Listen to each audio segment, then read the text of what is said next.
Flame on! How's everybody doing tonight? This afternoon, I'm here with my special guest, Nick Lenz. How you doing, buddy? I'm doing good. We're here to talk about some Fire Force. Sorry for the long hiatus. I was busy wrapping up my last semester of grad school, so things were kind of crazy for a time. But yes, we are officially back with Anime Blaze with Fire Force Season 2. You want to give the folks at home a quick recap, or you just want to get right into the new season? Let's get into it. One thing to talk before the season. When this season aired, COVID hit. Oof. So it took a long freaking time to get this season to come out because everyone's dubbing from home. So it took quite a while. It took until like the final episode release until 2021. And so I think this season wrapped up back. I think it was like in November. I think it started. It's supposed to start in July, and because it started like 7 months after the first season wrapped up, and it was delayed by 3 weeks. And it felt like it took about 2 weeks between episodes before it came out. Like the first season was like I think it aired like the dub was like a couple days afterwards. Hmm. Yep, and like the first season, same exact amount of episodes, 24. From what I could tell, same voice cast. I don't think there's any major changes. Who characters came back. So the opening story is like just the first 2 episodes. It's first Company 4, which meets Captain Agu, which they meet his granddaughter, and of course when Shuma meets her, like, oh, you look kind of like your grandfather. I'm like, probably got the same eyes, but yeah. And I heard the name Agu. I thought it because it sounds like Agumon, doesn't it? Or that's how they pronounce it in the dub. It is only when they got a scar in his face, and it's like a weird stuff going. His granddaughter is Asako Higi, and she is voiced by. I can find basically who voices her because let's see if I can find it here. Because let's see. While he's waiting on that, so this season is definitely an improvement from the first one. Definitely toned down a bit of the fan service. You get a lot more story because in the first season it covers, I want to say, the first I want to say 3 arcs of the manga, give or take. Let me take a look at that because I have my notes right here. The first season covered in 24 episodes the first 7 arcs. Ooh. Roughly 90 chapters in one season. But I allowed this to go because it's day production. Mm. The only arc I was not a fan of how they did was the Asakusa because that felt a bit rushed, that one. I agree. I actually was looking into the manga recently, and comparing the two side by side, I can tell it was rushed. Yeah. Okay, let's see if we can find it here. Here we go. If I can find Company 4, because basically the granddaughter was like a nurse. Okay, so okay, here it is. If I could, yeah, this is it right here. Captain Agu is voiced by Philip Weber. If I can find out who voiced his granddaughter, because the Wiki site does not basically have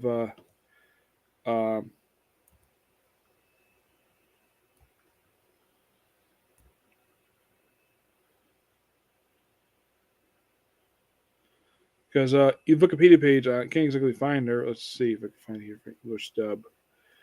Let's see. Oh, it's Sarah Winehouse voices her. Hmm. Yep. And there's a lot of weird stuff going on his office. It's kind of a really strange start to start the season off, which it takes at the first 2 episodes, and it's after from at least actually it took the first 3 episodes kind of 9 chapters.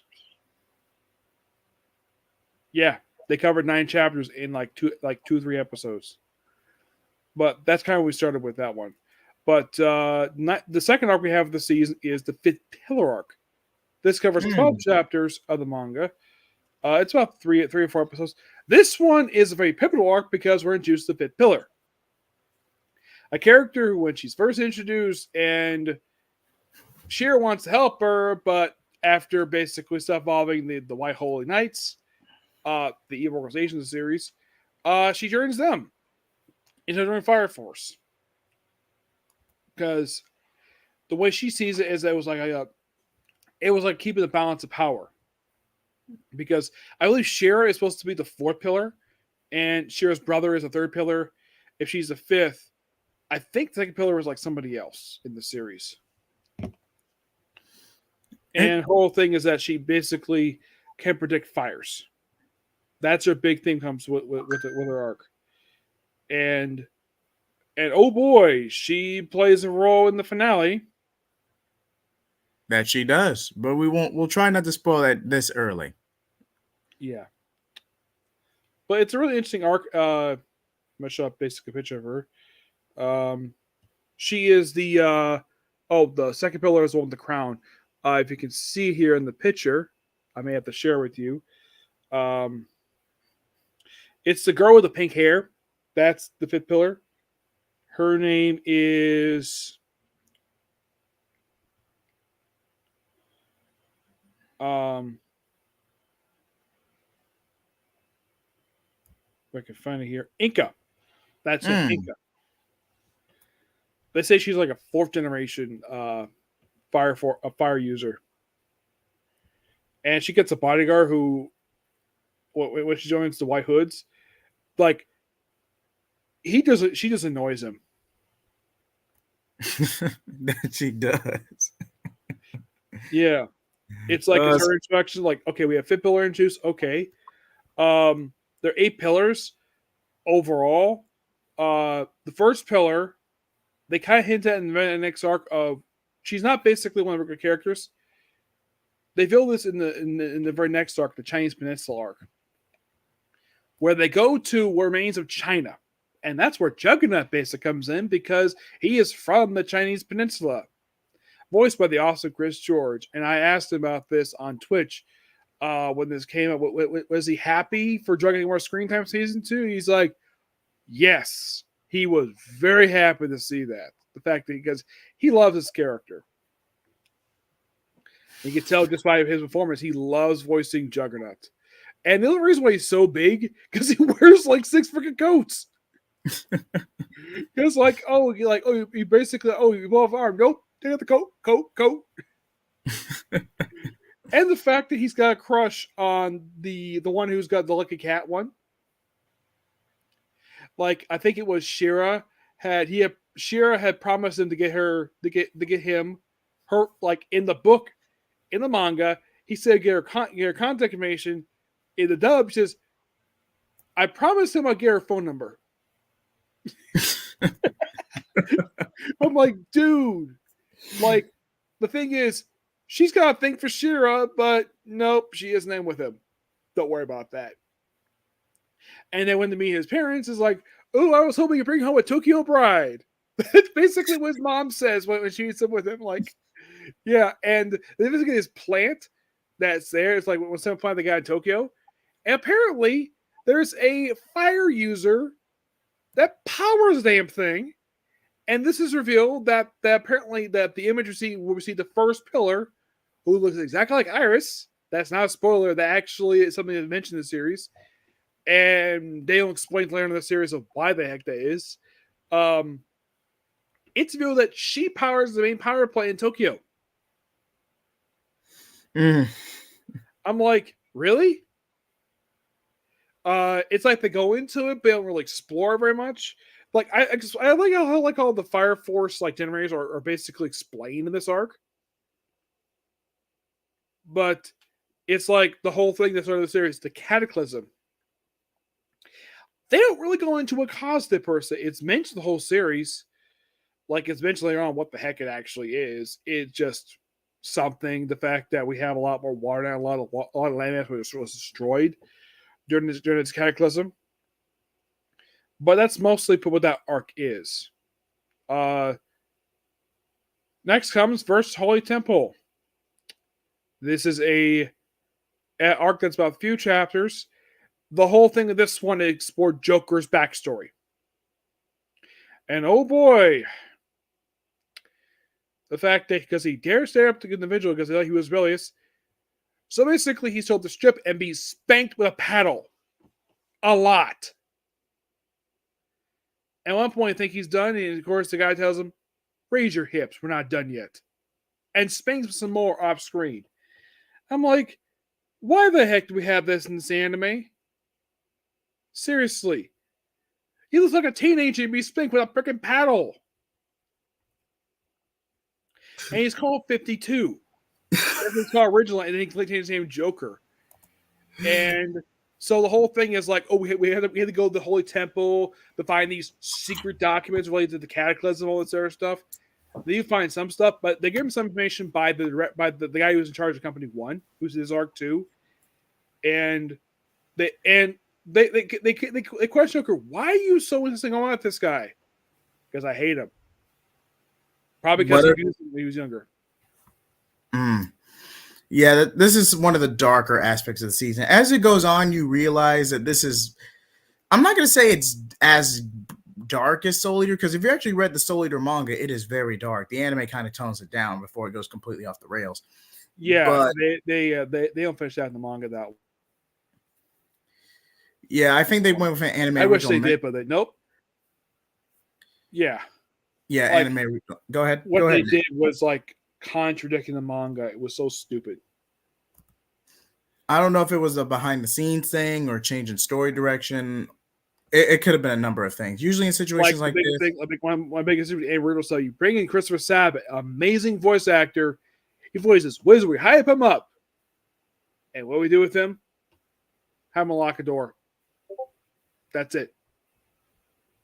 They'll release something awesome, but that was really the whole point. Just lock a door. You bring in this wizard. Lock a door. What, somebody can find the freaking key yourself and then basically bring a freaking wizard to do this? For a filler episode, basically. Yes. That's what got me ticked off. Like, this is Christopher Sabat. He voices awesome characters, and yet he's brought in, you see his voice, you see his performance. He seems like he's so bored with the character. And by the way, he's actually in the series. Fire Force. He's actually in this season. And he is Maki's father. And given the fact of how, it's like not just the voice, but given how it sounds like, oh yeah, that is clearly Sabat. Look at it. Yep, it's Sabat. And he's an army general. He doesn't like the fact his daughter is part of Fire Force. Like, you're good. You come home, and then of course her mom is like, "Let her be with her friends, you idiot." And eventually, she's gonna go back anyways. That was in the Hyde Industries arc. That one. And there was also some other. There was another pillar they introduced in the arc too. I think it was the sixth pillar. That one, where it was like a kid, and it's like the whole thing. It's like the whole thing. This one is like exploring, the character who's voiced by Ian Sinclair, the scientist guy. This is exploring his backstory. This one.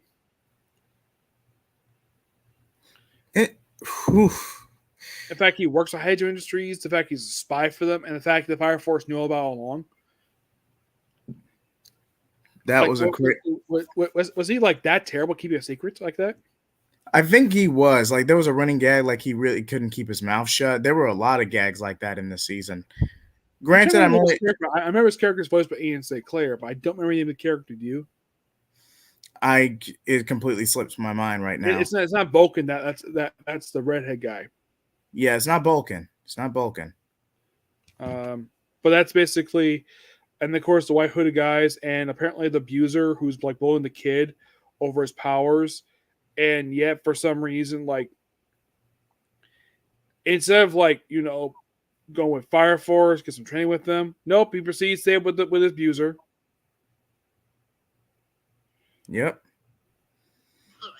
Okay. Oh, his name is Victor Licht. That's the guy's name. Okay, Victor. Okay. Yeah. Which known that Ian Sinclair does a really good job voicing this guy. Oh yes, great performance. Great performance. Yeah, and And the fact he actually was asked to bring Shira there, and the kid's name is Nikita's son, but Hmm. that's the guy's name. Apparently, he is one of the pillars. And the arc is like 5 episodes, but covers 17 chapters. Oof. This arc. Like that art, like, seriously, they crammed a lot in 24 episodes. Let me just say bravo to the production team. Not everything was smooth, but you didn't have a whole lot of filler. Yeah. But given what happens next, right after this arc, it's called the Iris arc, and it's told in 4 chapters, but it's 1 episode. The biggest thing in this arc is that Shira takes Iris to this church to baptize their freaking guns. That's the biggest thing. It's like a little bit of Iris's backstory, a little bit, but not much else. It's a standalone episode. It's just an episode of Shira hanging out with Iris, and it's completely obvious from the start of the series that Shira had a thing for Iris from the start. Yeah, they try to downplay it and make it this whole and try to set it up, but yeah, he practically simps for her. It's kind of obvious. Yeah. And then came the joint investigation arc. And this was 14 chapters in 4 episodes. This is the team up arc of like, I think it was like companies like one, I think it was like 8, 5, 1. It was like basically like it's basically several companies working together to investigate stuff related to, because the whole thing company 8 they established early on in the series that the purpose of this of this squad is to break down other squads and reform them to get rid of the corruption. And this is sort of like continuing that plot. That's kind of what this arc is. But that's mostly what it is. Just having various characters work with each other. Yeah, it's pretty straightforward. Some would argue it flows so seamlessly. Some confuse it for filler, but no, this is in the manga. It's just a short arc. Yeah, it's like 14 chapters, and then the final arc of the season is the Stigmata arc. Though they kind of start adapting Obi's rescue partially. A little bit, a little bit. Couple chapters sprinkled in there. I want to say, if I had to guess off the top of my head, I want to say they sprinkled about 5, maybe 6 chapters worth. But Nick, you're farther ahead on this than me. I'm just catching up on Fire Force. So yeah, the Stigmata arc. This was really short. This was shorter than the previous arc. It wasn't 14 chapters. It wasn't 12. It wasn't 15. It was, believe it or not, 9 chapters. 9 chapters. 167 to 174. That's 9 chapters. Actually, we're like, yeah, it's 9. Actually, no, this is 8 chapters. Oof. This mostly put is just a training arc, and we get the whole thing with the explanation of the captain of Squad 7, the origin of why he does his hand signs he does. Apparently, those are martial arts hand signs. Interesting. I like the fact that this is just a training arc. That's all this is. And there's also a joke about where, because it's mentioned about Iris, I think like thinking that Iris is basically thinking that Hinaba basically is tracking, like she would Captain Obi. That's why she is at this point just has a crush on the main character, and that's kind of the end of the season with that. And they announced season 3, but it's been 4 years and there's been nothing. And the manga ended like, what was it, 2 years ago? 2 years ago, almost. I'll argue. I think about 2 years ago. I ain't gonna say 3 yet, but at least 2. Because it was like a year after Demon Slayer ended. Yep. It was surprising how long it lasted for. It lasted longer than Demon Slayer did. Demon Slayer lasted for 240. This one lasted for almost 300. It did. Still plenty of manga to adapt. I mean, this season, I don't think went through that much. Let's see. 1, 2, 3, 4, 5, 6, 8 arcs. But look how some of the arcs were.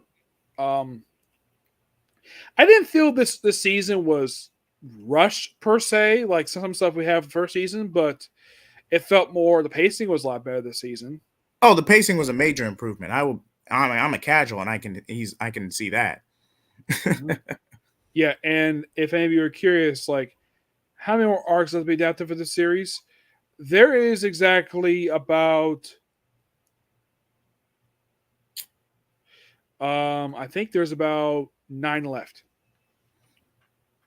Yeah, when you're reading it, Fire Force goes by relatively quick. Like you once you're immersed in it, you just can't put it down. Next thing you know, you're about halfway through the story. You can binge for the whole manga.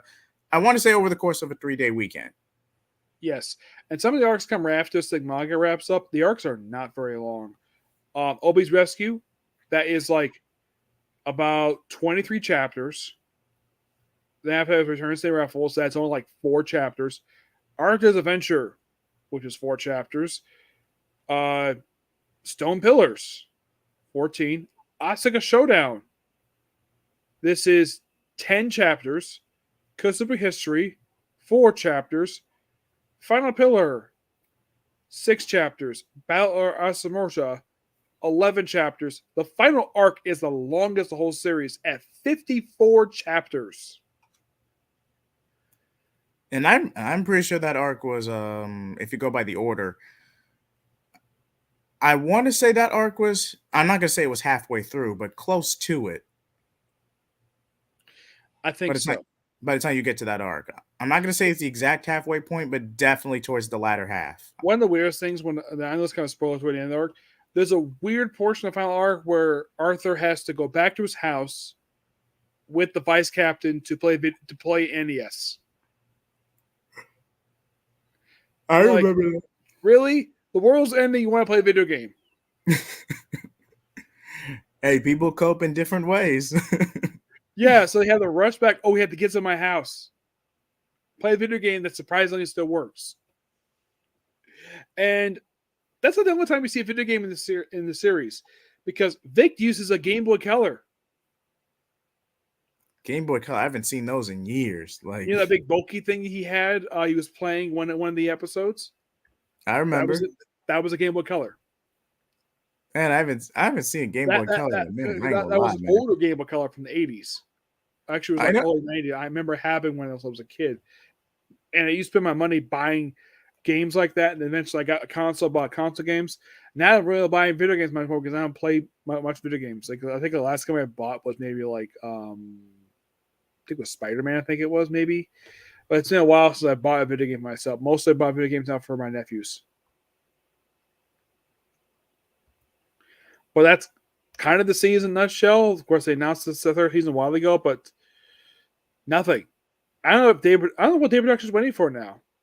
Like, as far as I can tell, there's no announcement on JoJo, if that's getting another season or not. So why not work on this season? They announced. I agree. Now this could have been an April Fool's joke, but I remember a few years ago there was a rumors of a Soul Eater World or Soul World coming making trending on Twitter. I'm not real. It could be related to the finale of the arc of the final arc of the series, which we're not going to spoil that here because that's spoilers for that. For season 3 if it ever comes out. Well, the final arc of the manga, it's because this is made by the same people made Soul Eater. Would you like me to spoil kind of basically what the series is for Soul Eater? Sure, we can go ahead. Go ahead. I'm not gonna go ahead. Fire Force is a prequel to Soul Eater. Because toward the end of the series, they set up characters you see in Soul Eater. And that's as far as we're gonna go with that. You're gonna have to read the manga or check out season 3 for yourself. Because it is quite hilarious the fact that some stuff becomes like Soul Eater, like the moon. Yes. The freaking moon gets made like Soul Eater's moon, and I'm like, how the heck? Like, oh, that's all it does. Read the final arc. That actually explains how the heck the moon got like that. It's wild. I highly recommend it. It gets crazy. Yes. And if you're curious, though, does Mocha's father pop up at the end of the manga? No. No, he does not. He is not there. You would think he would be. Nope, not there. I didn't see him there. I think Mocha's mom did pop up, not her father. No, I don't think I saw. Now that I think about it, I don't think Spirit showed up in the because I know there was a brief sequence of like little Maka being told this great story that basically is based off Fire Force itself, but I don't think Spirit was in the scene. At least I don't remember Spirit being in the scene. I could be wrong. And there's no denying the fact that Mocha hates her father for a good reason. He cheated on her mom, Multiple times. and he still does it. He's still trying to sleep with random women. Now, again, running gag aside, there is at least the manga does give this some context. Spirit became the preferred death site for the Grim Reaper, and he let the fame go to his head. Yep. But even if you factored Maka being in the picture, they were basically teen parents. Spirit did not have the maturity to you amongst that responsibility. He was like what 19 when they had Maka, 18, 19. Presumably, yes. And if you think about it, no one becomes official couple by the end of Soul Eater. Like the only one they could possibly think of could be maybe a close to a couple. Given how close they are, maybe Black Star and Tabaki, but Tabaki is like about a few years older than Black Star. Black Star is right at 13 years old because I was surprised when you told me when we covered anime Fire Soul Eater on Anime Blaze, like Black Star is 13. He's the youngest in the entire cast. Even Patty's older than him. Though Soul is about the same age he is. Yeah, so you have Black Star at 13, Soul roughly at 14, Patty at 15. I Liz, think Maka is like 13 as well, isn't she? no, I think Maka's a little older than Black Star. I think Maka's 15. I would have to go back for the official sources. Tabaki is 18. No, not Baki. Maka, I meant to say. Tabaki, the one voiced by Monica Real. Oh, yeah, Tsubaki is 18 years old, but Maka is about... also in the manga, her father treats Black Star like a son. Yeah, if we ever do get a sequel to Soul Eater, Tsubaki and Black Star get together. Black Star's just got to grow up a little bit. That's definitive at this point. Yeah, and also Stein and Mary Major. I thought her name was Marie. Marie, you know, the one voiced by Colleen. Yeah, I know who you're talking about. The one who kept bragging that she really wanted to get married, then she marries Stein. She's basically Lady May from Naruto Shippuden. It's the same trope. Tell me I'm wrong. Yeah, but she actually does get together with the guy, and she's really pregnant. And yeah, there are. I really wish they would have finished having the manga. I wish they would have did what Fairy Tail did, where at a certain point they stopped at a certain point, took a break, a lot of manga go through, and then adapt more. Nope, we have to do original content for some strange reason. Yeah, because the original production agreement was a full anime year, a full calendar year, 52 episodes over the course of 2 seasons. They could take a break if they wanted to, but nope. Again, you have the other operations of Shibuzen / DWMA. You have Cronus fall from grace when he gets coerced by Medusa. Granted, I say he, they, because in the manga there's some back and forth in the manga, and then the anime referred to Cronus as a he for simplicity. So just like Zoe Hodge is referred to as a woman in the anime. This by fact, I think the writer never clarified her gender. I do not think so. I do not think so. No. You look at this person, is this clearly a woman? Yeah. And they're obvious. It's kind of, you don't see that kind of thing. You don't see gender ambiguity in shonen that much unless it's done as a gag. But with the as much variety anime has, you see it every now and then, just not much. Mm-hmm. Yep. Some might think Fire Force return. Yes.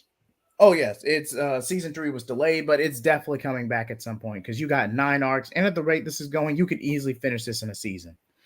Like maybe you probably could do more than 24 episodes. You can do at least 30 if you wanted to.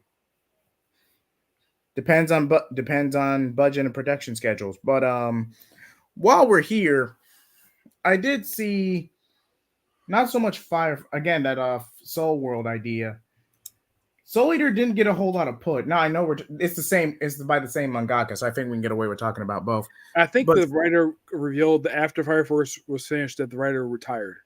Yes, he did officially retire after Fire Force, but that was the third series they worked on because they worked on Soul Eater, not, and then this one. And Soul Eater Not is kind of an interquel because Soul Eater Not takes place between the prologues and the beginning of the main season series in No, chapter that 4. one is more fan servicey, the anime version, than the actual Sawyer is. I agree, definitely more fan service. But yes, technically you And I have still think the it's kind of dumb the fact you have this world and the Green Reaper can't afford to buy an AC unit for his dormitories.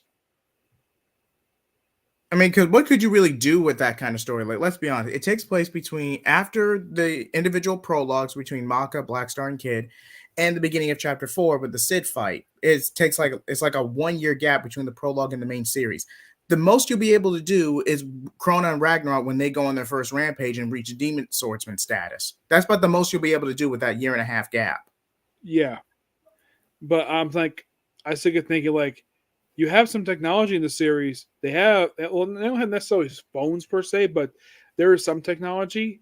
So I'm like, or they can use their magic to create something like an AC unit in their dormitory, because these girls like sweat like crazy in their dorm room.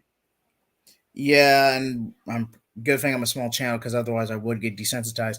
Yeah, the fan. Weird stuff happening, and that's as far as we're gonna go with it. Yeah, it gets too much. The manga kind of tones it down to a degree, but the anime just went way too far. Like it's Yeah. creep levels at this point. At least this one, at least they're not got a full adaptation. That is true. It's not a dress up my darling type situation. It didn't go that far, thank God. I haven't watched Dress Up My Darling, so I don't. I know it's like the whole thing of this one is like a guy makes clothes, and she's like a model. The girl who's like is like a model for the dolls. She's a Gairu who chooses, or very popular kind of naughty girl for simplicity, because you never know who's watching these. And she agrees to model for the guy, and then she falls for him, and it gets more promiscuous over the course. It got so far. The anime was literally, nope, you're done. The anime is canceled. You're not getting season 2. Like, the manga went way too far. Or do I have it backwards? It's still on Crunchyroll. Dress Up My Darling. It's still there. Yeah, but they're not getting a new season. It's just not going to happen. You might get a movie to wrap things up, but you're not getting another season. I'm sorry. They did have a Quintessential Quintuplets. They didn't give them their season that one. They just gave a movie, which I still haven't seen yet. Of course, that one, it did adapt the whole manga. It did, straight to finish. Yeah, I wasn't prepared for the story much. I love the animation for the series. Yeah, good art direction, consistent animation, which are two different things, contrary to popular belief. Animation and art direction are very different. The story was just not that interesting at all. Oh no, it's your typical ecchi harem protagonist series. Yeah, except the harem, the girls are all sisters, and they're quintuplets. Yeah, and like also one reviewer was hoping that he marry all 5 girls. That didn't happen. Yeah, the story's kind of bland, but I mean the animation and art direction were good. I can't take that away from it. Yeah. I didn't watch season 2 dub. I watched the first season dub, not the second season, because I watch all the stuff because I just want to get done with for that one. I do like it when series get full adaptation, but it gets really irritating when you watch a series like even some material, you just end it right there and do nothing with it. Take, for example, Black Butler, for example. This current season airing right now. Wait, Black Butler is still going? Yes. The manga just reached chapter 212, and it's a monthly manga. The anime just came back just this year. After being gone for years. I remember the series was on hiatus for the longest time, but okay, story time, boys and girls, ladies and gentlemen. My niece was like a huge Black Butler fan. I go for the manga, I try to support her, and I'm like, nope, this is too adult for you. Nope. Because this manga gets wild at certain points. I can't even describe it without risk getting taken down. Like, yeah, but the anime is so fun to watch. I can't let my niece watch that, man. You understand? Yeah, it's basically like the last thing they released for the season was a movie released in 2017. the month they came out was when I started watching anime. I didn't watch it like about a year later, Black Butler. And the series is kind of weird. Like the first season all canon, and then the second season is all filler. And then they do another season, Book of Circus, which that is canon. And then they do a 2-episode OVA series, which that was dubbed to. And they do the movie. And here's the weird thing.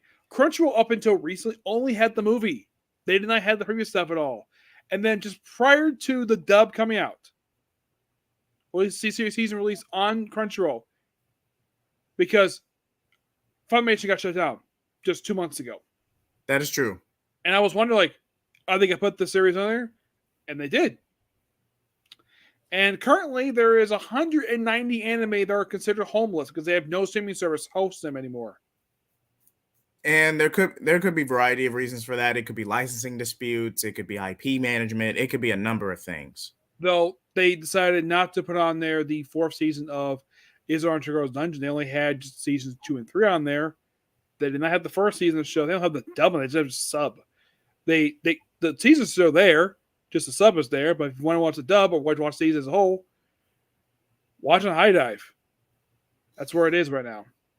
Yep. You said Danmachi, correct? Because I know a lot of projects that are on Danmachi. Yeah, I've heard about its English translation. Is the Rancho Girls Dungeon, which is a hilarious title. I heard it like I had to check it out because it seems like a hilarious title, and I got so interested in the series. I bought some of the light novels for it, even some of the manga.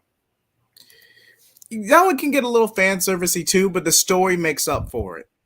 And according to the writer, the plan is to make the whole series take place in a period of 1 year. Huh? Yeah. That is freaking impossible. Even in this new season now. Okay, I'm not gonna spoil it, but let it be known that one. Okay, what's the most spoiler free I could say this? Okay, Though it could be 1 year, it could not be 365 days. It could be longer. It could be longer. But that was the mangaka's ideal plan. But well, it's based on light novel originally. That's a manga, then anime. But where was I going with this? Oh yeah. One of the goddesses, I want to say Freya, something like that. Yes. This is full-blown yandere. You know how most ecchi there's a certain type of series. You can't go through these type of series without having one yandere character. Mm-hmm. Freya plays that role extensively. Like, yes, you should read her solo book that she has where she forces a girl who poses at her basically to take a bath with her. Yes. That happens in the book. I did not. I'm not going to say how, but she does. She forces her, and it's not rape. Is that she's very uncomfortable, and this is what imposes her when she's at her home, and I'm not going to spoil it. What she actually does when she's not there in the Freya Tower, because that is something that's revealed in book 16 of the series. Where they reveal Freya's secret. That she was secretly seer, blending among humans, and then she falls for Hajime to the point of obsession. It's a whole thing. But falls Bell. Oh, what'd I say, Hajime? Oh, I'm thinking of what's that other series I'm thinking of? They both got white hair. Yeah. Bell that's what I was thinking of. Yeah. Bell is a well-developed character of the books, and like, not going to spoil the most recent book, they have in their war game in book 18. And the book is longer than book 14. This is 14 is 460 pages. This book is 460 pages. So this volume was the longest to date. Yes. And presumably, according to the trailer they released, the season is going to adapt presumably volume 16, 18, though I'm thinking like, are they skipping book 15?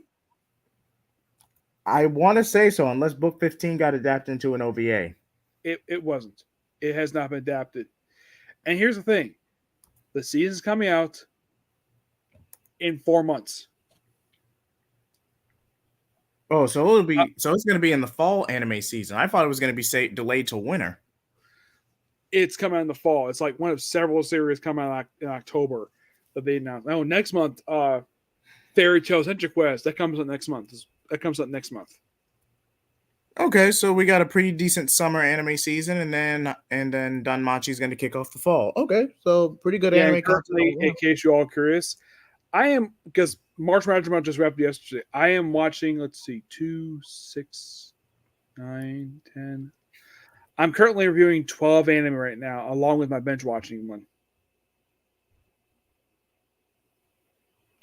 That's what I'm going to cover right now. I mean, today basically is One Piece, My Hero Academia, Mushoku Tensei, and Demon Slayer. My Hero Tomorrow- Academia. My Hero Academia recently wrapped up their most recent chapter. They're going to be on, I want to say, a brief hiatus. I don't know if it's indefinite or not. I have the Weekly Shonen Jump app right here because I think it said there was another chapter released next week. Because One Piece did not release a new chapter this week at all. I thought it did.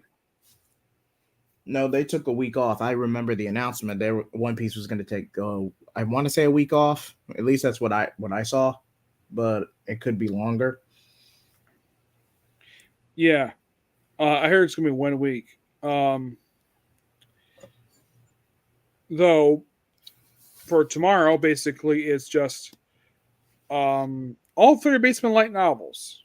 Though I don't read them ahead of time before I. One I never read the light novels. This one that's Tsumochi Moonlit Fantasy.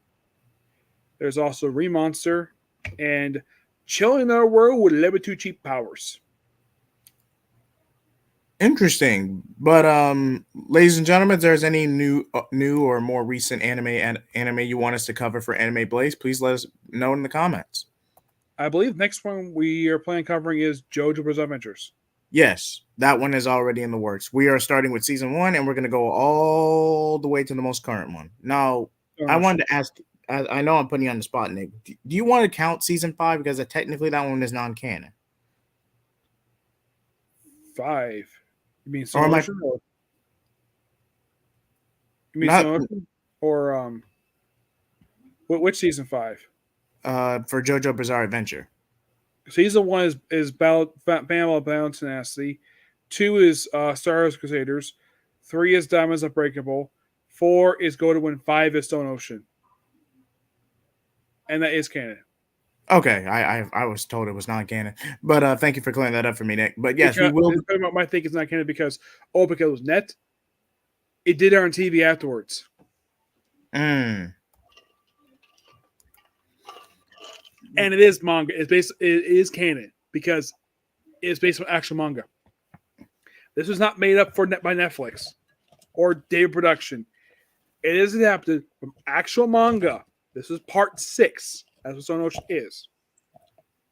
It does end the original timeline, yes, and afterwards we have a reboot.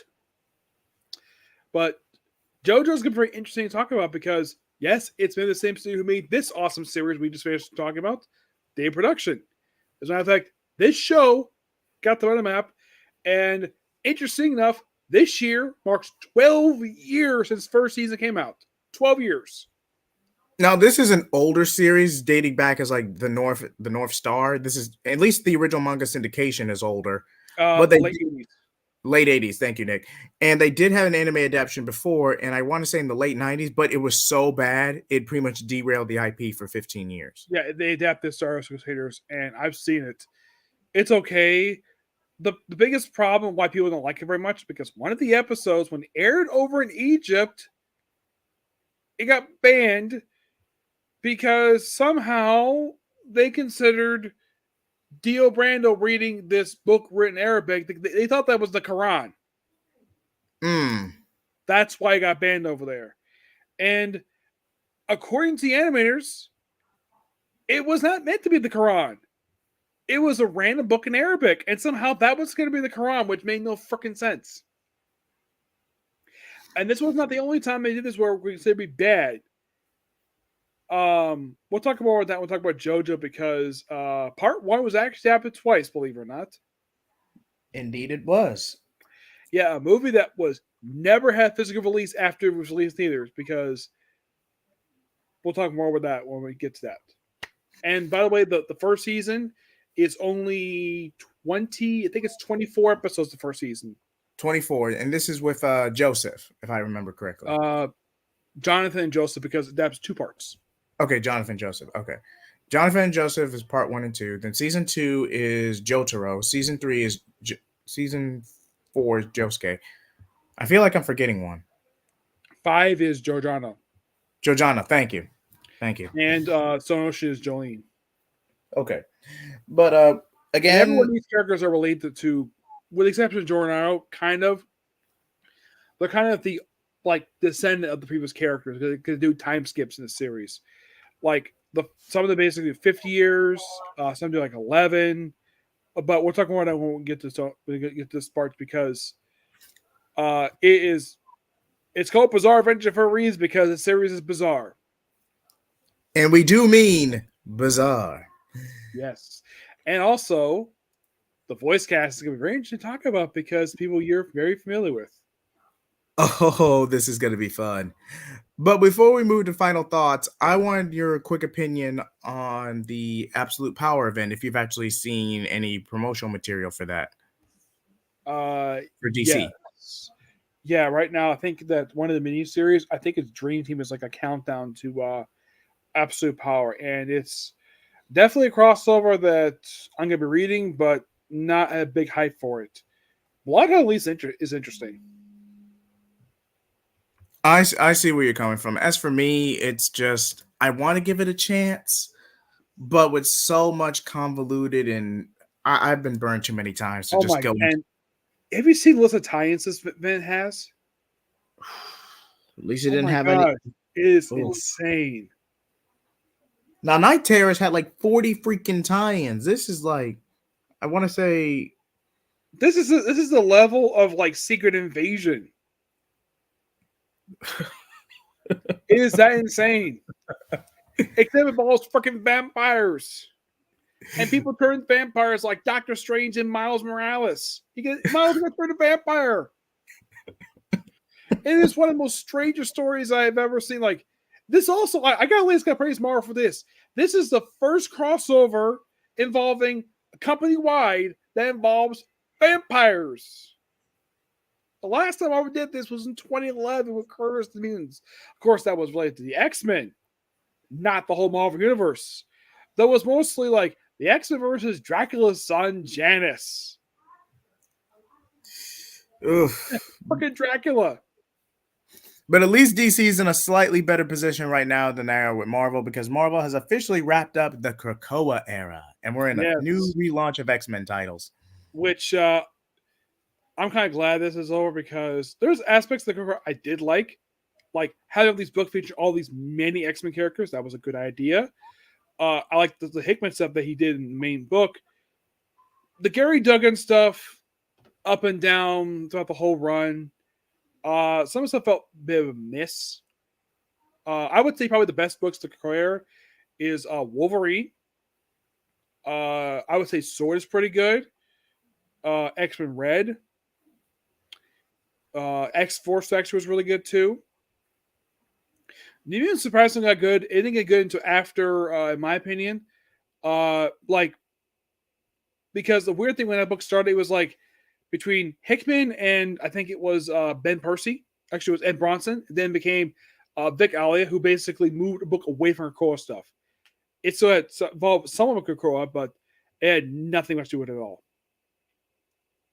And this new From the Ashes, no Xavier. First time since the end of AVX, no Xavier. None. And apparently he's like deleted himself from existence, kind of. He's not dead. He just kind of erased himself from everybody's mind. And I'll admit I did kind of fall off from Marvel around Secret Empire. So I will openly admit that. But for what I saw or what little I had heard from others and people I've collabed or networked with, the Krakoa era had potential, but after Hickman left, the whole thing just kind of imploded. Yeah, and I've heard one person blame Tina Howard for that. For forcing them out the book, but you probably think, oh, did she take over X-Men? No, that was Gary Duggan. And I've heard people describe like Marauders as a really terrible book. I'm like, no. Marauders under Gary Duggan was awesome. Just like Savage Avengers was awesome too. It just the relaunches weren't exactly didn't do well financially. Like Savage Avengers lasted for 10 issues when it was relaunched by Dave Prowse, and Marauders lasted for 12.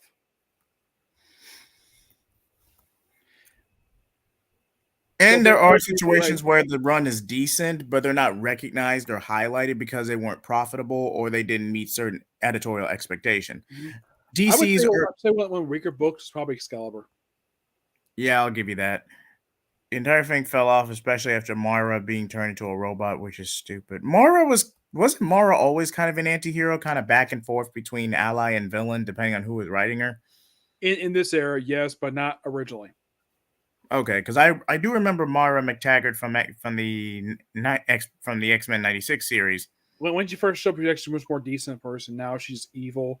And there's also rumbling she was going to kill Mary Jane Watson and Skinner, like she did with Banshee. Nope, that didn't happen. She controlled MJ, but she didn't Skinner. Mm. That was a rumor. I saw a picture I saw rumbling online, but that didn't happen.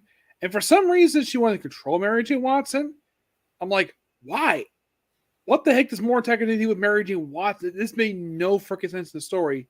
And also, there was a thing of like, oh, we can't have precogs now. I'm like, why? That was one thing that was never explained of why they can't have precogs.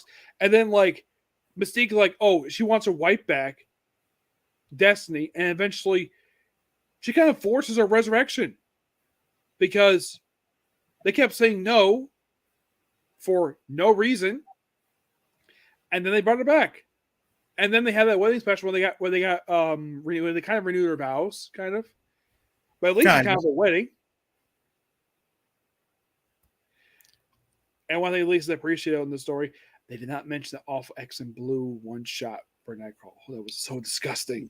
Yeah, we're not going to talk about that. But needless to say. Oh, and I did see the trade collecting the Kenny Spider-Man book. They are collecting it. Though the miniseries is fine. I love the miniseries of Kenny Spider-Man. One bad book can't ruin a whole run. Let me just say that. Yeah, that was a miniseries. Though I still think that I really wish with this From the Ashes that they would erase the whole thing of Iceman being gay. Nope. They're still keeping him gay. Again, love is love. Do what you want as long as that's between you and your partner. So just. But this is one thing I like though. A clearly established character who was straight for decades out of this gay. And I want to go ahead and jump in, Nick, for the case of confusion. In the context of what happened with Bendis' X-Men run with Iceman, this was literally, I don't know if this was Jean Grey, this took place in the past, or Jean Grey was time displaced. It was time displaced in the future. Okay, thank you. She literally outs him directly using her powers just to make a point in a conversation. If you have any experience with someone who is, keeping to themselves, self-discovery, LGBTQ plus, what have you, that was a very tone deaf and poor taste in execution. And this was the second time she did the entire run. She also did the Archangel started, but then I Am is gay. Just forced from the same present day. This is Bendis is doing because last time I checked, no writer aside from Bendis ever did this with Jean Grey. Now, granted, Jean Grey does have some toxic traits to her. Let's not refute it, but this was aggressively bad. Yes, and then we had KX 600, but even the president Iceman is gay. I'm like, why? Time travel? Yeah. And I was really hoping to take him in restored Laura Bean Wolverine, which I spoke one of the creators about. He was very happy to see that. I think that was Craig Howe. I met him at Comic-Con this year. He was so happy to see that she was Wolverine again. And the older Laura Bean Talon, he loved that because that was her original code name, Talon. And okay, don't get on the Ice Cream Girl thing because she is so disgusting of a character. appear for one issue, and they try to explain her. I'm like, I really wish they basically just made that character just Christ save her or just something, because her whole thing was ice cream coming out of her rear end. It's disgusting. And people eating the damn thing. I'm like, what the heck was the writer of this book thinking? This was Si Spurrier wrote this book. This is Way of X. Number 3. Had this character show up. And I'd never seen it again. I think I just threw up a little in my mouth. Yeah, Way of X was a terrible book. But the book came out that relaunched afterwards, Legionnaires. You heard that correctly, Tavi. I'll give you a minute to process that. You heard that correctly. An Ice Cream Girl. Look her up. It is disgusting. But I will say this though. Okay, the Megan Fitzmartin run was bad. Let's not get it twisted. It was god awful. Yeah, but I basically called it when I reviewed it. If you saw my description, Tim Drake Robin, Volume 2, garbage. Because that's what it is. It's a garbage book. It's a garbage book. Like, if you like the fact that a character is gay, that's fine. But here's the thing. Tim Drake is not bi. He is straight. This was stupid on her part to do. Wait, wasn't there an argument in the early to mid 2000s where Tim Drake kind of had a man crush on Connor Kent Superboy, or was that just pure fan fiction? Okay, because I thought I heard continuity. He's Connor Kent is going to be his best friend, just like Flashpoint. Okay, and people can have self discoveries as they get older. Nothing's fine, but if you just wanted a workaround, okay. Infinite Crisis, when Superboy died, Tim and Cassie, Wonder Girl, kind of had a trauma bond which blossomed into a short rebound relationship for a year. Now you can make an argument of projected feelings. You can make that argument any day of the week. But there's and also the fact that Tim had lost Stephanie just prior to that. So you're kind of doing a revisionist history. It's like Tim just hooks up with her blonde because Cassie's a blonde. And then in the current continuity, she dated Tim dated, and then they broke up. No explanation for it at all. They just no longer a couple. In my opinion, that was a stupid move on part of the writers to do. Even though you had a low-hanging fruit right there, because I'm not factoring the whole Damian going rogue thing. That was regardless of 5G or not, Damian was going to go solo and get a solo run by Joshua Williamson regardless. I'm not getting into that. Which was really good, by the way. That was amazing. It was a great run. I'm not going to refute it. But even with that, you had Rebirth where Tim was contemplating going to university, leaving the hero life and going to college together.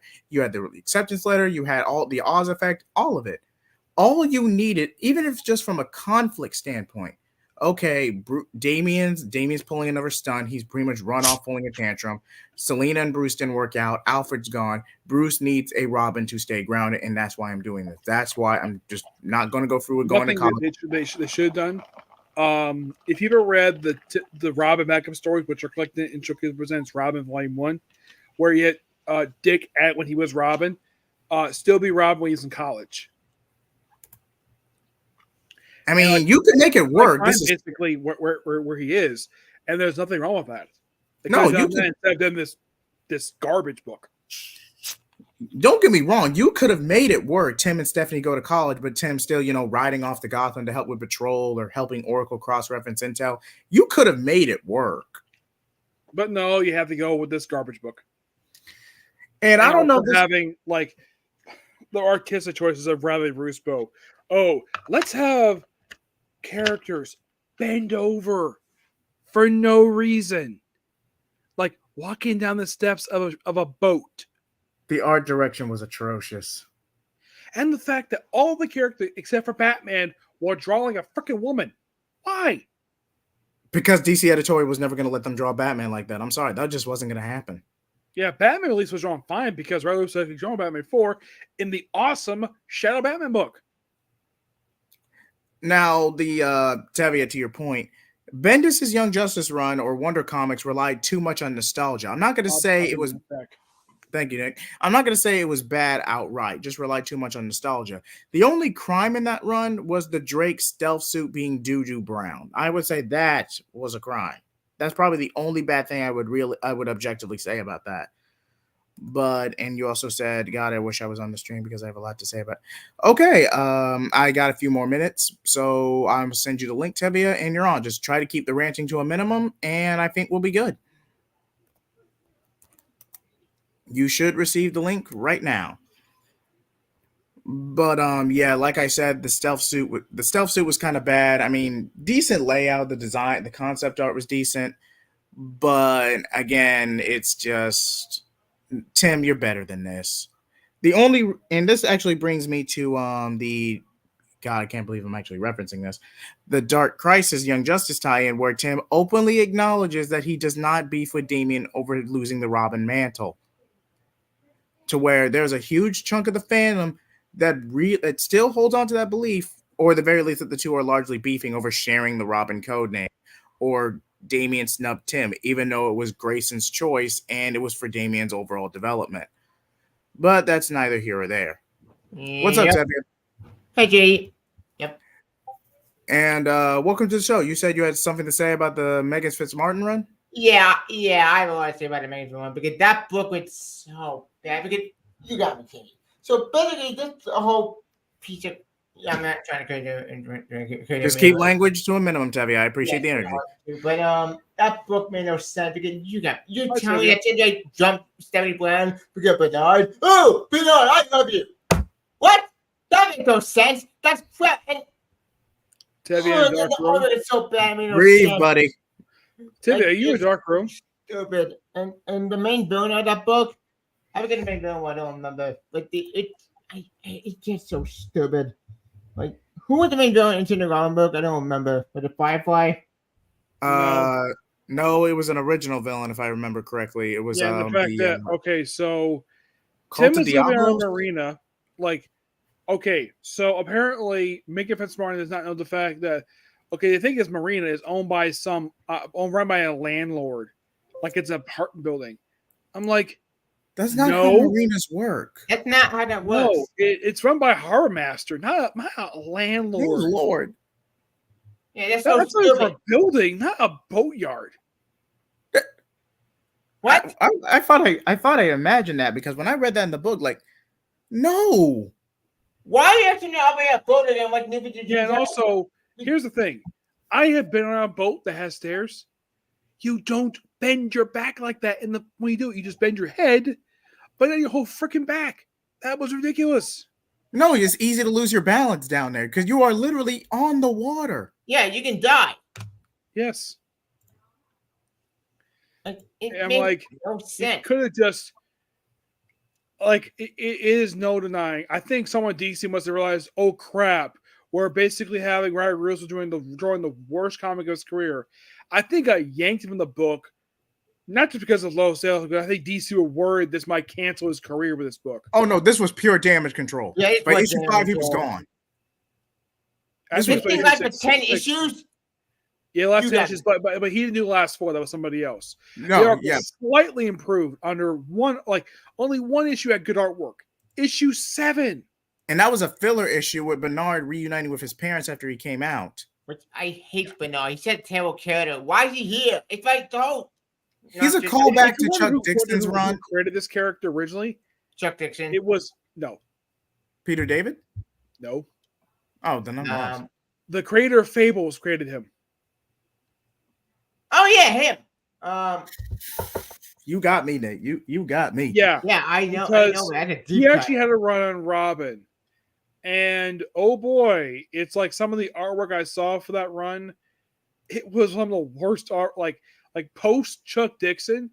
It's like DC at the time. You read this book, F100, it comes like some of the artwork is so bad, like it is so horribly drawn. I'm like, what the heck were you thinking, DC, with this book? I mean, you already had Brave and the Bold do a backup on it. A shelf title. It was amateur. It was amateur artwork. Like it was like a kiddie artwork. No, Scholastic is better than this, man. Like seriously, this artwork is atrocious. Yeah, have you ever read Robin 101? No, I never read that book. Okay, Woo! Robin, this is the issue just after Chuck Dixon left the book. Chuck Dixon had this idea to have Tim Drake stop being Robin for 6 months, have Stephanie take over as Robin, and Tim become the Blue Beetle briefly and start a Blue Beetle brand. Someone Okay. at DC axed that idea because, according to this one editor, he thought no one had any idea who Blue Beetle even was. Or That's Ted Cord even is. What? And I'm thinking, really? Yeah, that makes no sense. This editor must be a complete moron who apparently did not remember the fact there was a Blue Beetle published in the 80s. Justice Yeah, League that's International. Yes. People know who he is. Oh, and in the very next issue, we had Elseworlds story. We had Stephanie Brown as Robin, and Chuck Dixon saw it as a middle finger to him because they said no to him, and they did anyways, without him. Of course. All because he dared leave them. Well, the thing is, according to him, there were some people at DC Comics who didn't like him. One of the reasons because he had the ball of sand for himself. He called it bullcrap when he saw it. Yep. The fact they forced out a competent editor like Danny O'Neill out of his job, they forced him to retire, and replaced with an editor who was okay, but he got behind the shot in Batman comics. That's sad, depressing. Because have you heard about Timmy? You've seen how in Batman comics you have various stuff named after various Batman creators. Yeah. Guess what the new editor got? Nothing. A prison named after him, the Of Shrek. course. Yeah, that makes sense. Yeah, Dixon, he got Doc's name after him. Figures. Yeah, now here's a little fun fact to you. Guess what was the first story to ever feature landmarks in Batman comics named after him as Batman creators? Who? Strange Apparitions. The story where he introduced Rupert Thorne, Dr. Phosphorus, and also was the famous story where Hugo Strange found out that Bruce Wayne was Batman. That was the Batman animated series, believe it or not. Yep. Yes, it was a direct I know, adaptation. it was a That- good episode. What's that episode, a two-parter? I think it was standalone. Yeah, it was Okay. standalone episode. No, also in the story, Rupert Thorne wanted the identity buy-in from because Hugo Strange was auctioned off. Also in the story, we had this hilarious thing where you have Hugo Strange in the Batman costume for an issue. Yep. Yes. But And did, so did come Rupert back. Thorne's like, They did "Here, bring that my back identity." He's in like smoking a Rebirth. cigar. He's like, no, take it back. To be beaten by his own by Rupert Thorne by his own thugs. Yep. Eventually, after a while, he apparently died and got thrown in the river. Of Hmm. course. Mobsters, they do this. Yep. The expression in The Godfather is he's sleeping with the fishes. Yep.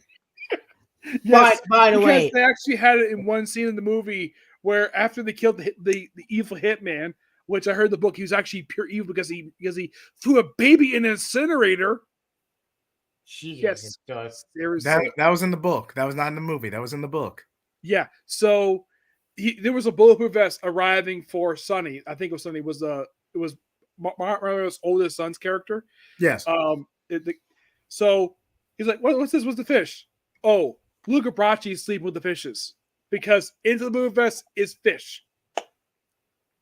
Yep. It's gangster term. He's Yeah. sleeping with the fishes. I get it. NXT revisited this with their mobster thing they do on there, where they had a character get killed off who actually got fired from the company because of a policy violation. Who works AEW now, and they had his character that off screen by being thrown off a bridge, and implied the fact he's sleeping with the fishes now. Yep. But by the way, I checked that in Garment issue 1 again, and God, I'm like, about a Connecticut about Darcy Thomas, a Real Law Initiative. Why bring that Real Law? Why bring that terrible book? Real Law is not bad, but it came out to the DCO. Which book from DCU? Real Law. Wait, wasn't that just a prelude to the Night of the Owls?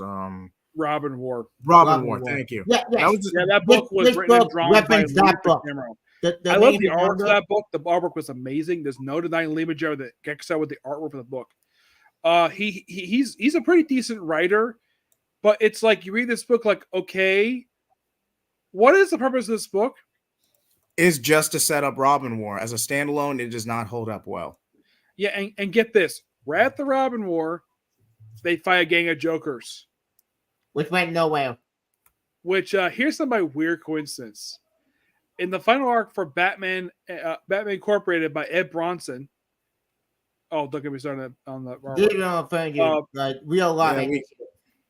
Yeah, Darcy. Oh, okay. Wait, was she a part of that? Because I don't remember. I think she was retcon. I think maybe because it's been sometimes I read We Are Robin because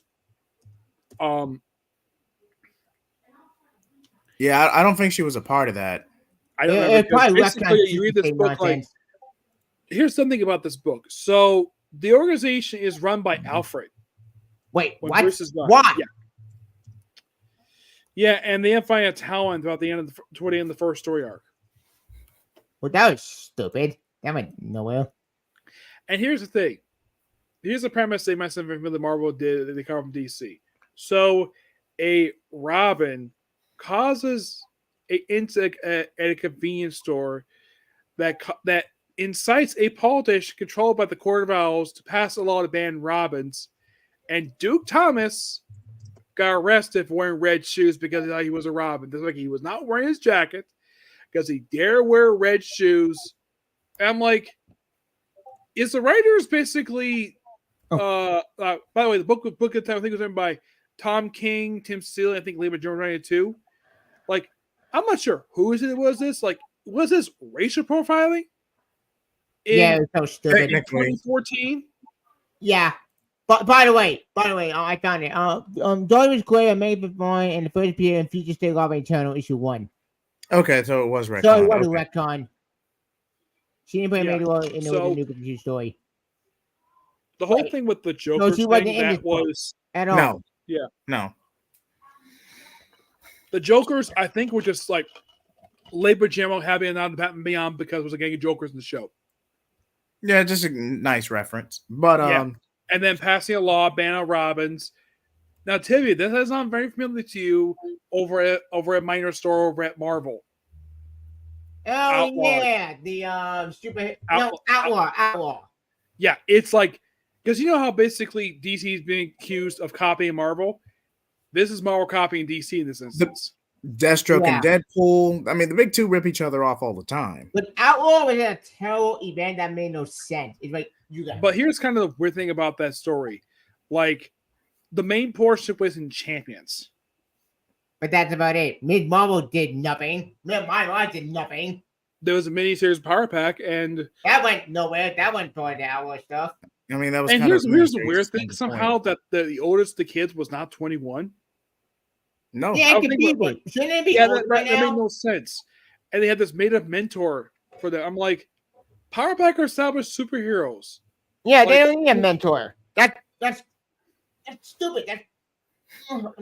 Yeah, and also the fact that this is the thing they were going to bring out a new Warriors book. You remember that book? Is this the one with Snowflake and Safe Space? God, yep. I know who you're referring to. I can find it. Yes, a book that was canceled because Marvel claimed was COVID. I think the actual reason why because they realized that when they announced this lineup, no one's gonna buy this book at all. No, this was a terrible idea. This was fundamental. I have no problem with New Warriors. I love New Warriors. Yeah, these characters were awful. They had terrible costumes, and it was just trends. They had a Kaufman Twitter for this stuff. Safe Space, Snowflake, Trailblazer. Screen Time. Trailblazer looked like a fat Dora the Explorer. Yeah, Screen Time was a video game nerd. Yeah, here's something I really wish they do. Release a one-shot, put all these characters in there, and how the characters get killed by a new scourge in the world. And people be so happy with it. A pure parody. I found it. All right. I'll screen share in a minute. Thank you, Tevia. Okay. But look at them. Yeah, here it is. Oh, good gosh, these awful characters. And here's the audacity of Marvel to do this. They announced this on my birthday. Yeah, they did. Because they announced it was on my birthday. And Guess what? Also have my birthday that very same day. What? WWE fires 30 people from the roster. Oof. Nice. Yes, first of 2 years in a row, WWE has mass firings on my birthday. Damn. The same Yeah, thing next like, year, except screen next that year's gonna be backstory, people, not it's fucking so 30. funny and One at a stupid, time, like- gentlemen. Nick. Okay. It was so like, okay, they claim budget cuts. And a lot of these people who got fired, guess where they ended up? What? AEW and TNA Impact. What? Interesting. Some ended up in New Japan. But a lot of basically was AEW, like Miro, who was Rusev. Let's see, Ty Conte. She was in WWE. She was a jobber, and she got released, and then she moved AEW, and she's found a lot of success, and she's happily married and has a very adorable baby girl. Nice. And her husband is one of the company's stars. Sammy That's Guevara, who's currently suspended right now Mm. Oh. for continuing a match when Jeff Hardy got concussion. Crap. Which, according to concussion Yeah. protocol, if someone got concussion, they have to stop the match immediately. But he insists on continuing, and he gets suspended for it. And Ty, I heard on Instagram that she might be coming back soon. And they announced she was going to have a baby at Double Nothing last year. And I finally saw the video recently because I had a chance to watch Double Nothing from last year. And the crowd was so happy to hear the fact that she was pregnant. And then recently, just this year, Ruby Soho, pregnant too. They don't know gender yet. And her the father is Angela Parker of 2.0. Mm-hmm. And they recently got married. That's cute. Oh, Mazel tov. My God. Yep. Yeah, and they show a recent picture of her where she's got bikini and she's got baby bump. Yep. Adorable. Yeah, But, and the thing I- I like how old she is. She's like 31. I think 31, 33. Angela Parker's 41. But back to this. I'm not gonna. This got laughed off the internet, man. If you go out, you It go back did. to that promotional video, it got disliked to oblivion. It did. Especially like look at the backstory. My screenshot backstory, Modica all put the kind of internet gas. Is that I was stupid. Second I the think, backstory. I think if I heard correctly, I think That's so funny.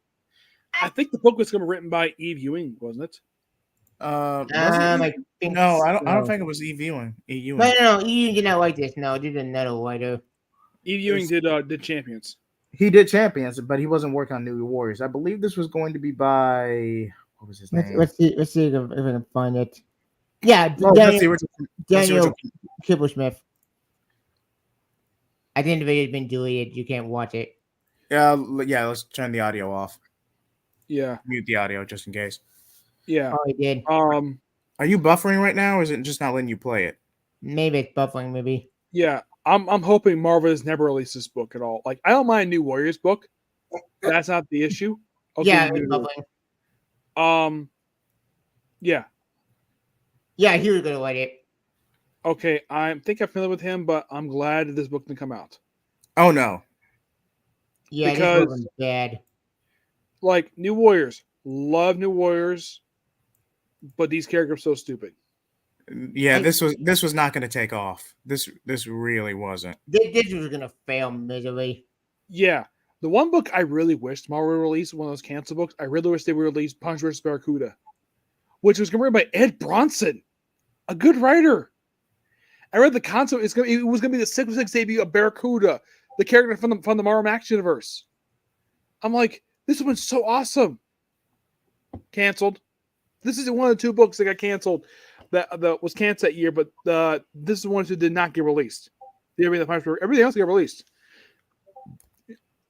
Remember those Yeah, Vindicator trivia that came out in 2021, all the Dark Ages?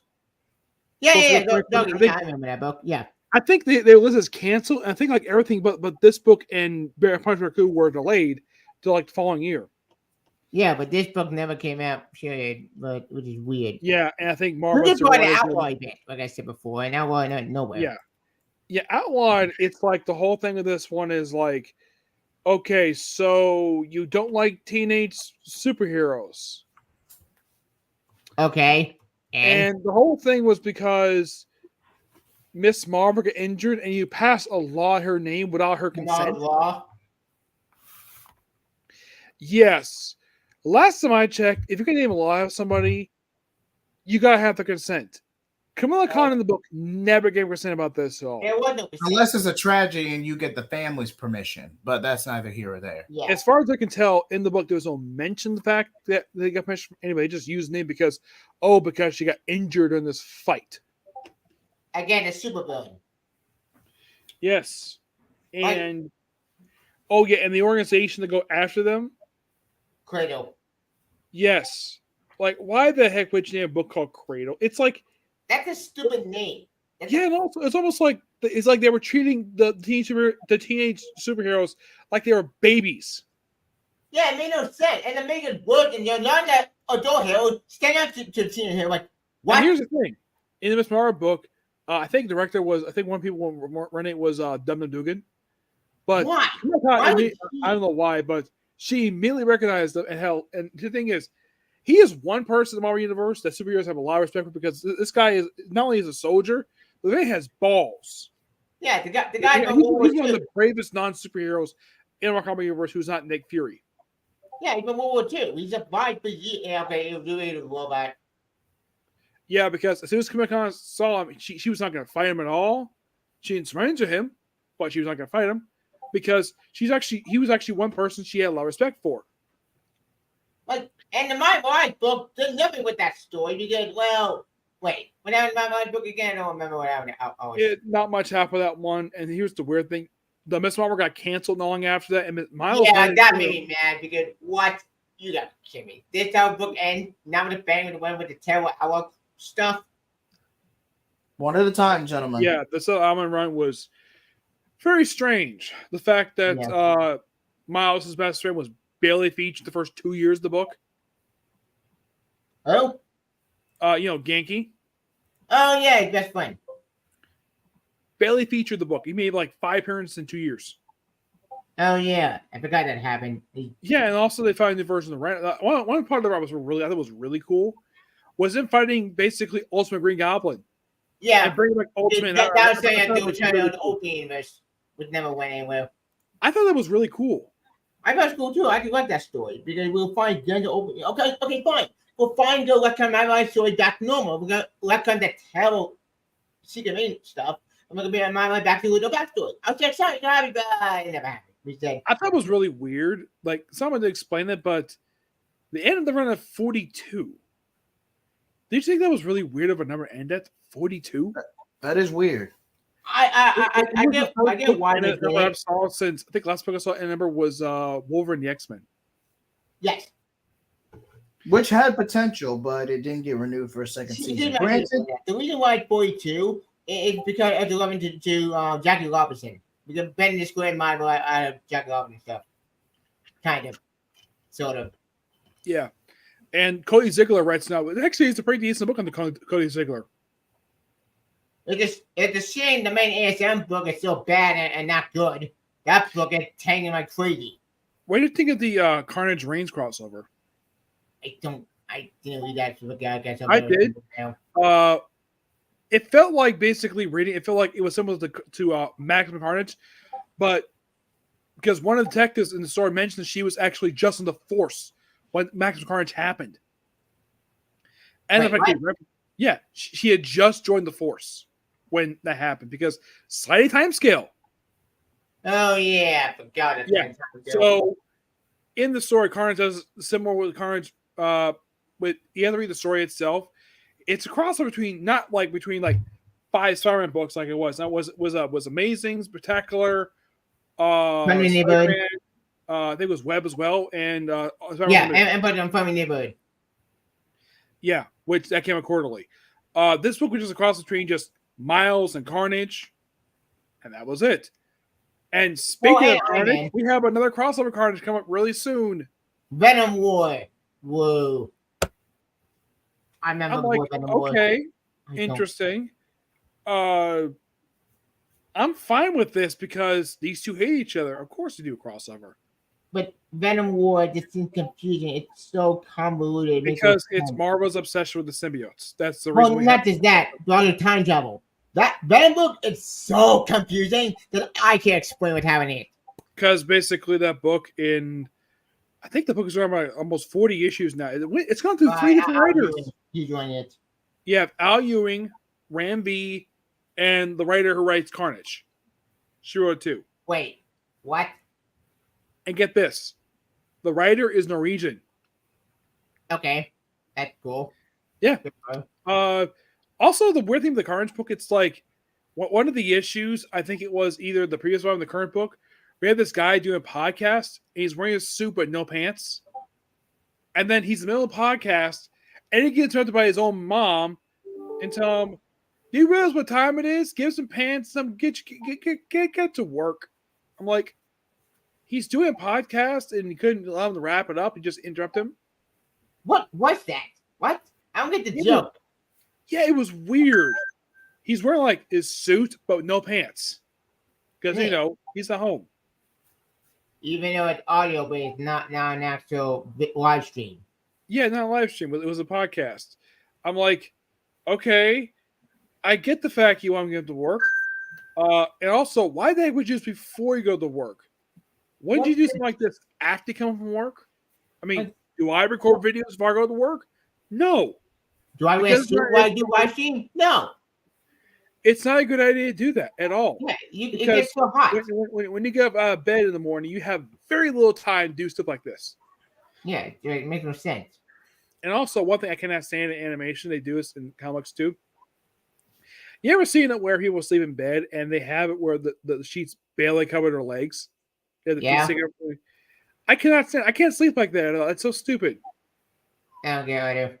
Or one basically I've seen where they just cover like the midsection and they show off the legs. I'm like, who the heck would sleep like that? Mm-mm. It doesn't make any sense to me. What do you think, JD?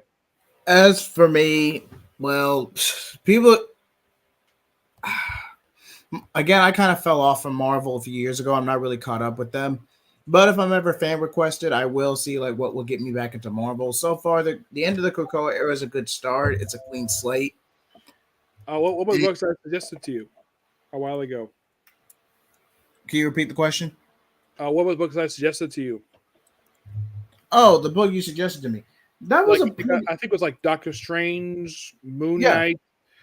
I appreciated Moon Knight minus the ending, but I did know about the Mantle Swap ahead of time, so that one didn't upset me as bad. How about Doctor Strange?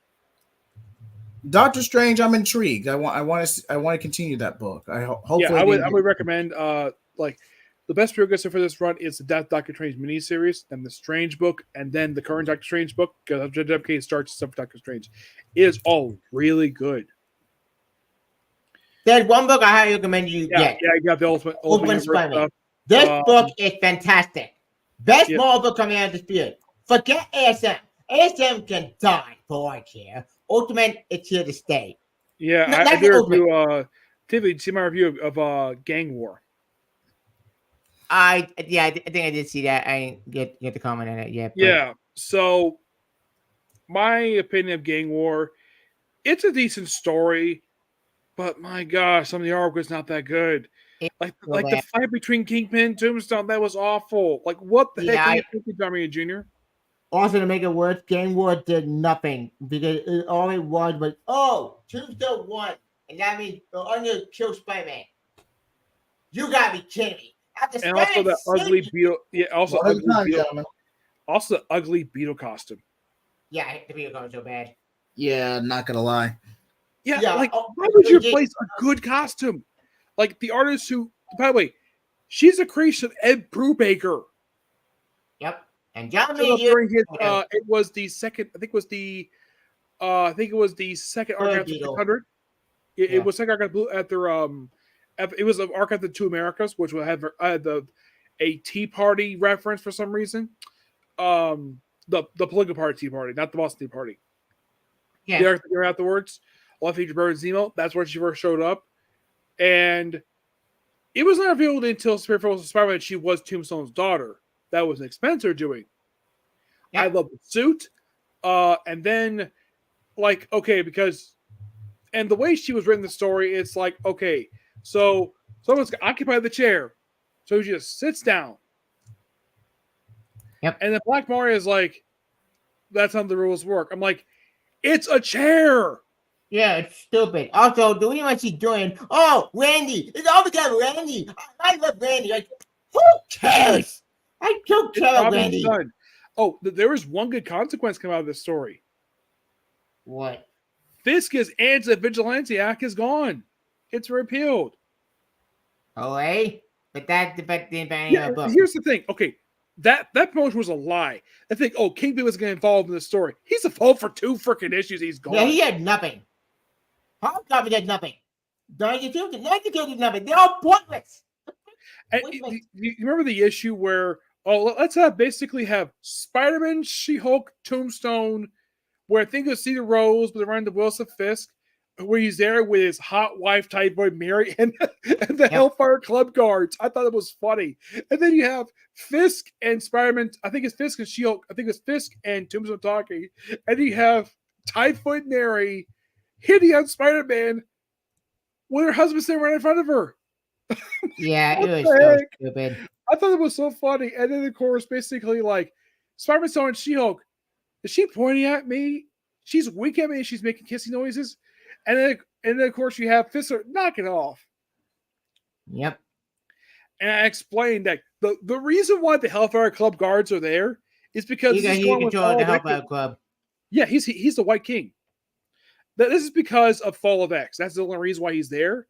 And I'm reading this. Okay, so you get Spider-Man, you get Miles, you get She-Hulk, Spider-Woman, Elektra. Okay. Iron Fist is loosely involved in the story and tie-ins and Shang-Chi. Spider-Boy, who did nothing. He didn't show up like the last part, which that was kind of weird. And But this is no, stupid. But this is definitely, I appreciate the conversation. This is definitely a topic for a different stream. But I think it's time we get to our final thoughts and start wrapping up. Oh, wait, gee. One more. Did one bug recommend? I forgot. Ultimates. I haven't read the first I issue highly yet, recommend it. but, It's fantastic.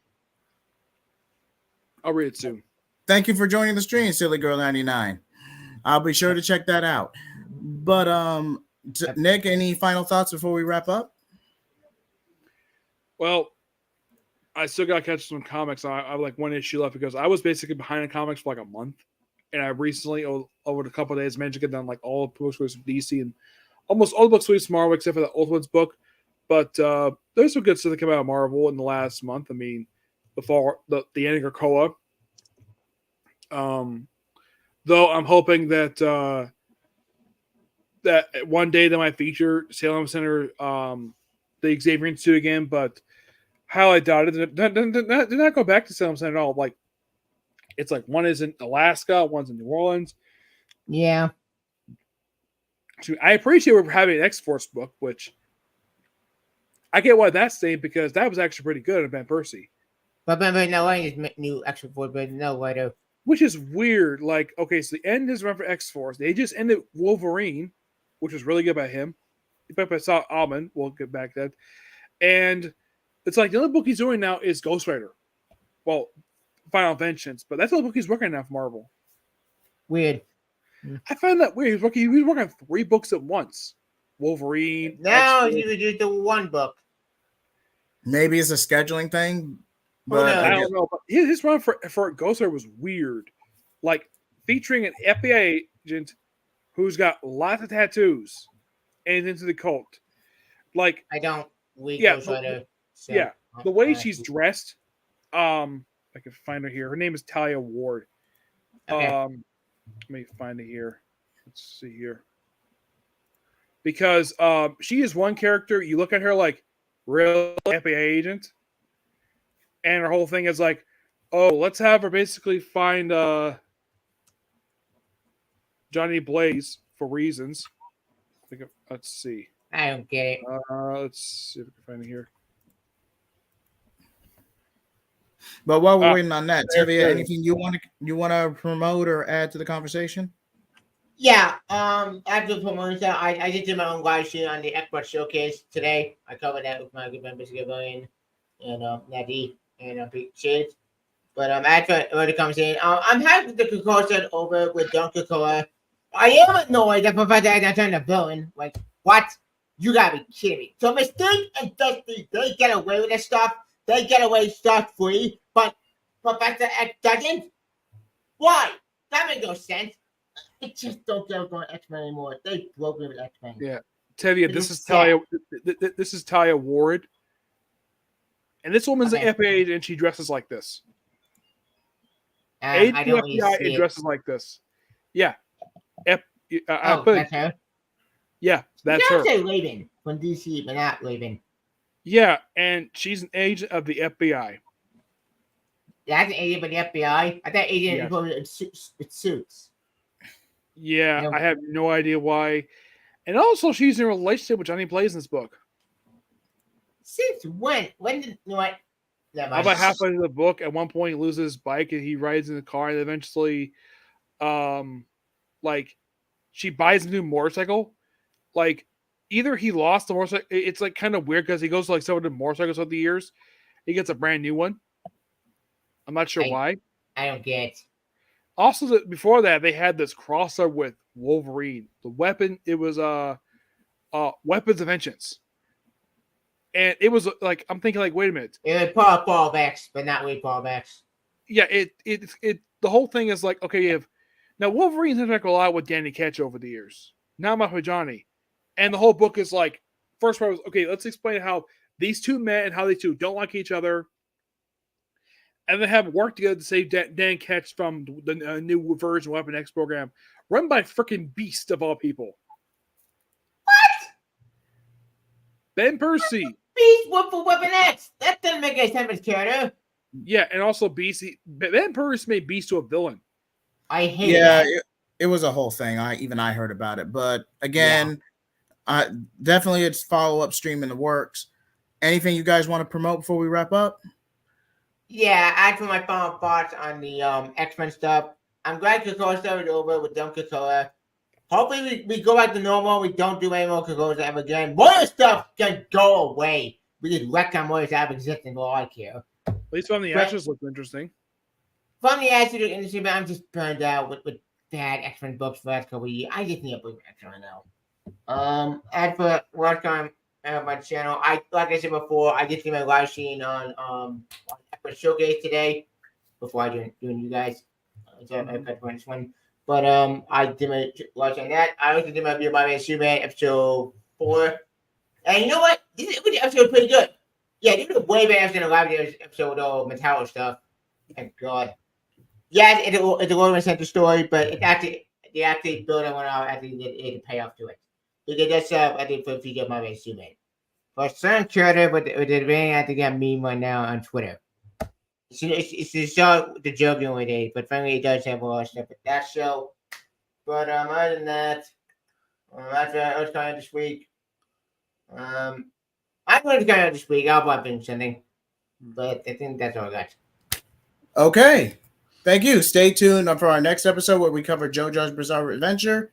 So, Nick, yeah. and- I have some anime videos coming up today and tomorrow in the week. Okay. Short, sweet, straight to the point. I like it. Well, for everyone, thank you for joining. Like, comment, subscribe. Flame off.